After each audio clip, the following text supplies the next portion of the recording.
On this one now. PhoeniX versus Look Tom. This is game number 2.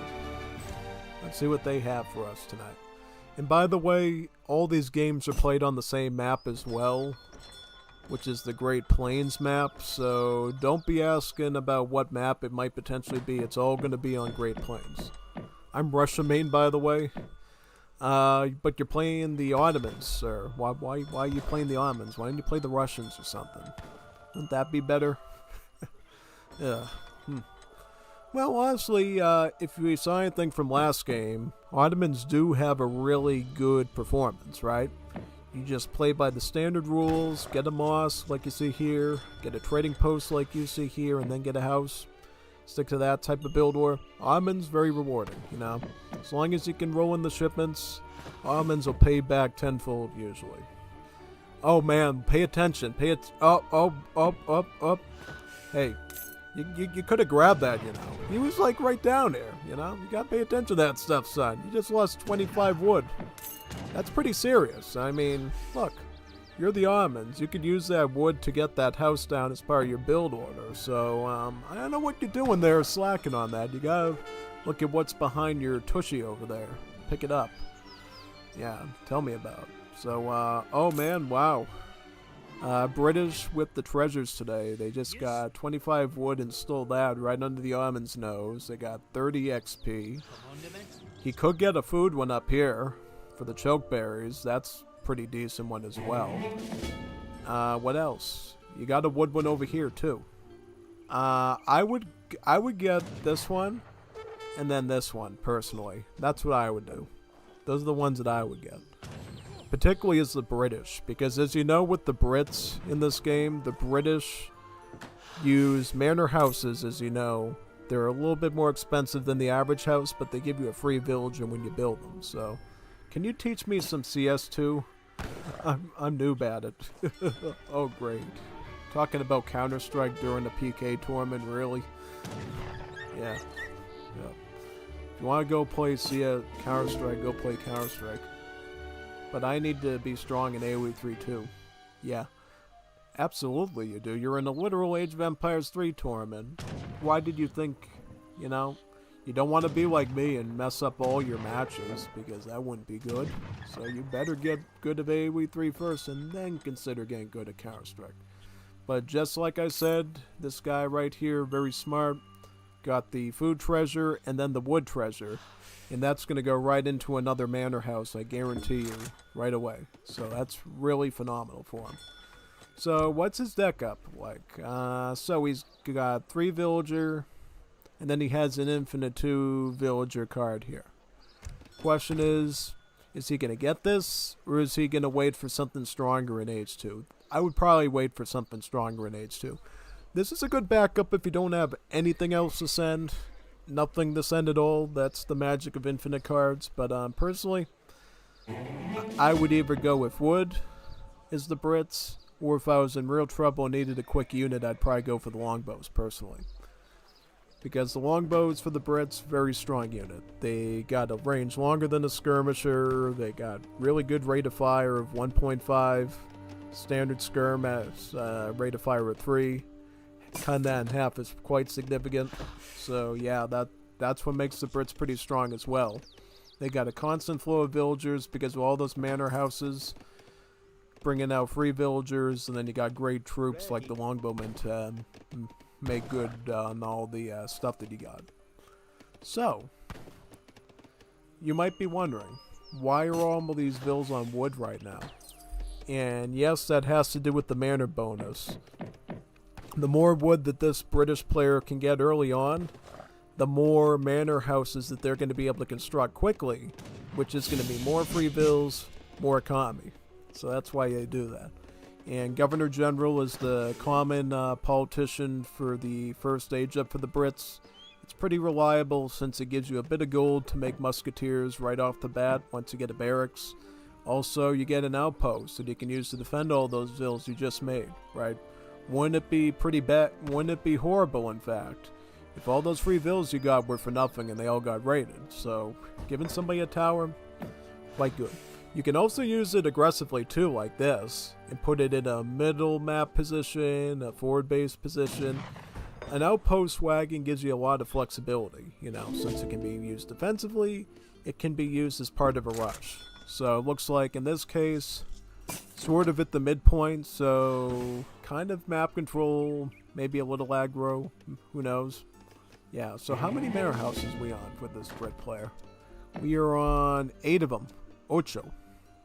So he's doing quite good. That means 8 free villagers.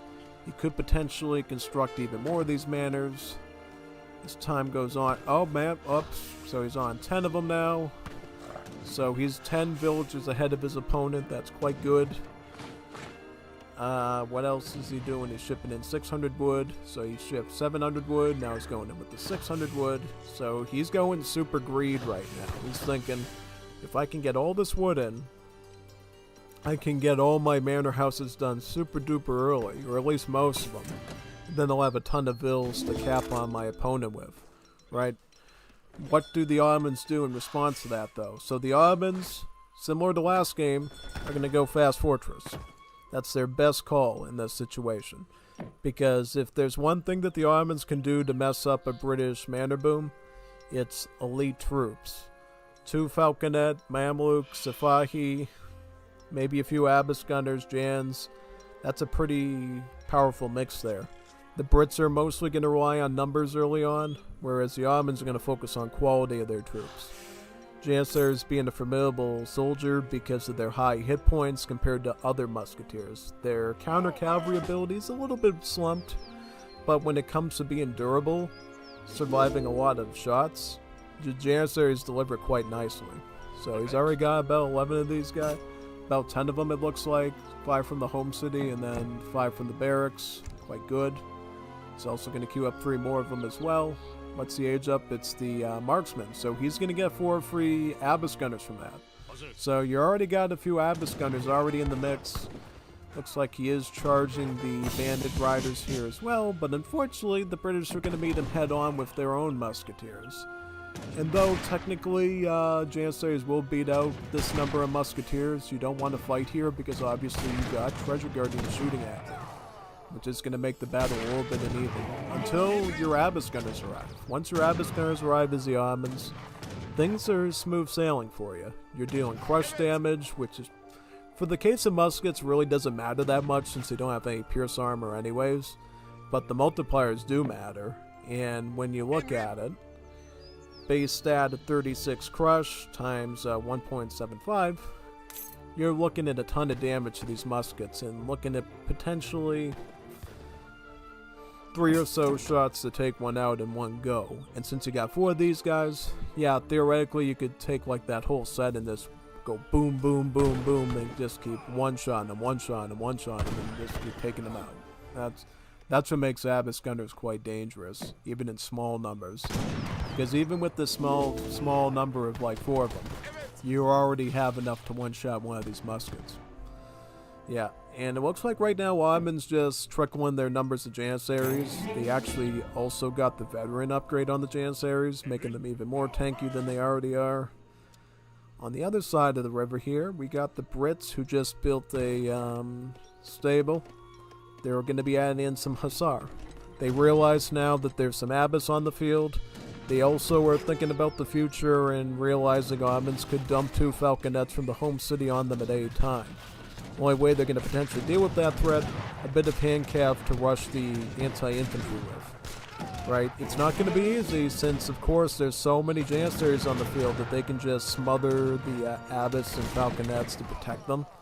Like that. See that? They can predict their movement, they can build their formation around, protecting them. And yeah, but what this does do, all this pressure, it gives the British musketeers an opportunity to push ahead towards the Abbas themselves and actually focus fire on them and target them down. So this British player is quite intelligent because he knew with the number of muskets he has that he was able to run down the Abbas gunners from shooting range, because the Janissaries are so busy trying to protect against a handcav that the musketeers get the diversion they need to go after the meaty target. So 1 Abbas is left, and the 2 Falconets have arrived. from the Ottoman home city at this point. British muskets are numbering at 28 over here, plus another 7 down here, totaling at 35. Pretty good mass. The one good thing about the British manor boom is you got so much resources coming in from 20 extra vills that you can keep up 2 queues of musketeers. You can have 2 barracks and be able to maintain that. And that's how you're going to beat out the Ottomans in the end. They're going to focus on quality.